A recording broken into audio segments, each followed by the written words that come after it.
영상을 보시기 전 구독, 좋아요, 알림 설정을 해주시면 종목 발굴할 때 큰 힘이 된다는 점 참고해 주시면 감사하겠습니다. 네, 오늘 시장 정말 쉽지 않은 장세로서 흐름들이 좀 이어졌는데요. 우선은 사실 미국 시장이 좀 반등이 잘 나와주면서 상당히 좀 기대감이 있었죠. 오늘 아마존의 실적이 생각보다 좀 좋지 못한 흐름들이 나타나주면서 그런 부분들에 있어서 좀 제한된 모습들을 좀 보이는 그런 모습들이 전개가 됐습니다. 그런 부분들 좀 참고하셔가지고 살펴보자라고 좀 정리를 해드리도록 하겠습니다.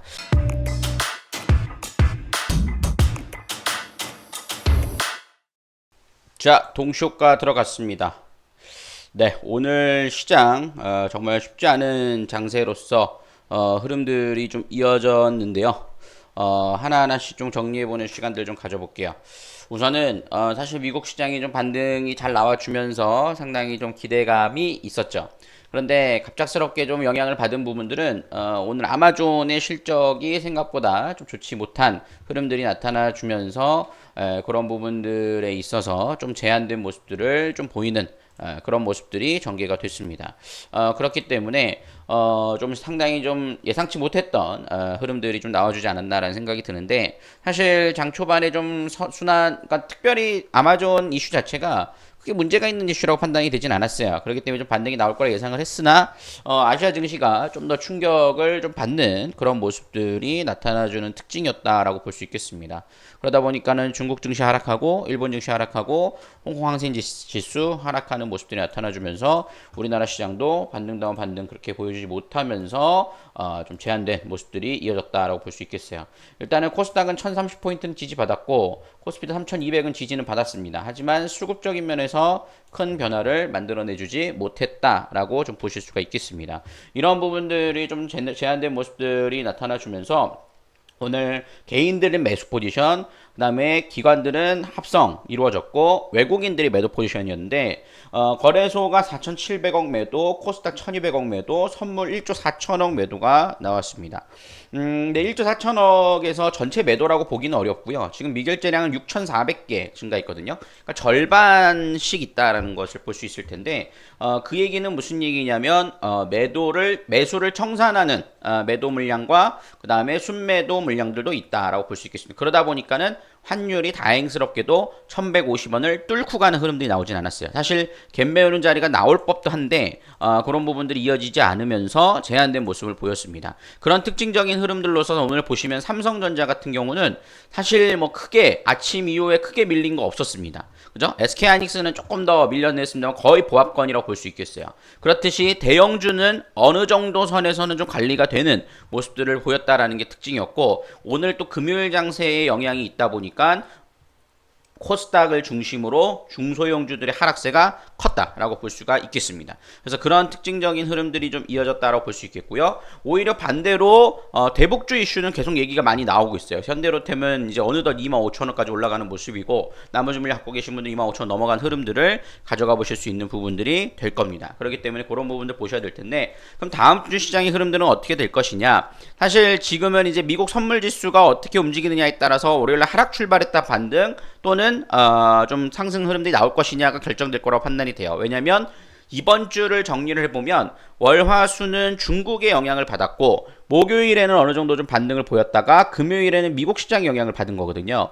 근데 결국에는 금융시장에서 가장 큰 자금들은 미국 시장에 의해서 움직임이 될 겁니다.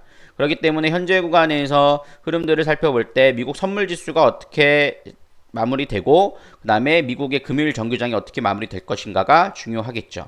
하지만 미국 내에서는 뭐 큰 이슈는 없어요. 큰 이슈는 없기 때문에 아마 혼조세로 좀 마감이 될 것으로 판단이 되고요. 다음 주 시장에서 흐름들을 체크해봐야 될 부분들은 개인들이 매도로 출발을 하느냐, 이 부분들이 좀 중요할 겁니다. 우선적으로 지금 시가총액 코스피 상위 종목들에서 삼성전자를 좀 유지해 놓은 흐름들을 감안해 보면 환율 유지 어느 정도 제한되고 그 다음에 삼성전자 유지한 흐름들을 보면 다음 주 초 안에는 좀 반등이 나올 거라고 봐요. 그렇지만 그 반등도 그리 길진 않을 겁니다. 그러니까 여러분들 지금 생각해 보셔야 될 것은 앞으로는 계속해서 종목 장세에 대한 부분들을 염두에 두시면서 살펴보셔야 된다라고 말씀을 좀 드릴 수 있겠고, 특히나 급등했다가 떨어진 종목 말고는 실적이 뒷받침되는 종목들, 흐름들 위주로서 봐야 될 것이다 라고 말씀을 드릴 수가 있겠어요. 그래서 컨텐츠 관련된 흐름들 여전히 좀 관심 있게 살펴보고, 그죠? 그 다음에 음식료 쪽에 대한 부분들 제가 장중에 좀 설명을 드렸죠. 이제 라면 값이 좀 급등하는 흐름들이 인상되는 모습들을 보여주고 있어요. 근데 라면 값 상승은 이제 시작입니다. 지금 지난번에 오뚜기 상승했고, 이번에 이제 농심도 올린다는 얘기 나오고 있고요. 뭐 삼양도 당연히 올리겠죠. 뭐 다 올라갈 겁니다. 그리고 이제 여기서 나오는 것은 고기, 채소, 과일값 이런 부분들도 물가가 오른다라는 겁니다. 그러면은 물가 상승에 따른 수혜주들, 이런 부분들에서 음식료 업종이나 그런 부분들을 좀 관심 있게 살펴보셔야 되지 않을까 싶습니다. 특히 사료 관련된 종목이나 이런 종목들은 대북 관련된 이슈까지 엮여가지고 상당히 좀 강한 모습들인데, 그런 부분들 다음 주에 흐름들 한번 관심 있게 살펴보면서 좀 진행을 해나가 볼까 해요. 그런 부분들 좀 참고하셔가지고 살펴보자라고 좀 정리를 해드리도록 하겠습니다. 이번 주 여러분들 거의 좀 쉽지 않은 장세였죠. 그러다 보니까는 저희는 매매를 신규 매매보다는 거의 지금 관망으로 대응을 했어요. 근데 지금 관망으로 대응한 것이 다음 주 또 기회가 왔을 때 우리가 좀 가져갈 수 있는 좋은 시드머니가 될 겁니다. 그렇기 때문에 그런 부분들에 있어서는 너무 걱정하실 필요 없다라고 말씀을 좀 드릴 수가 있겠고요.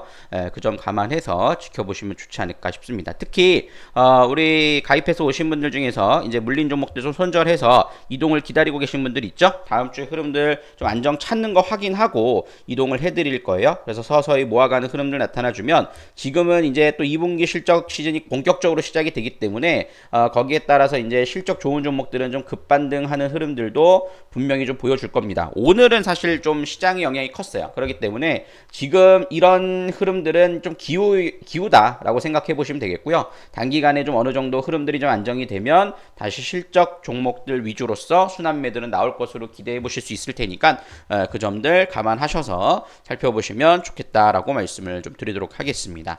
자, 이렇게 한번 좀 살펴보도록 하겠고요. 우리 회원님들 종목 분석에 대한 부분은 따로 또 영상 띄워서 좀 정리를 해드리도록 할 테니까 시황에 대한 부분들 이렇게 좀 마무리하도록 하겠습니다.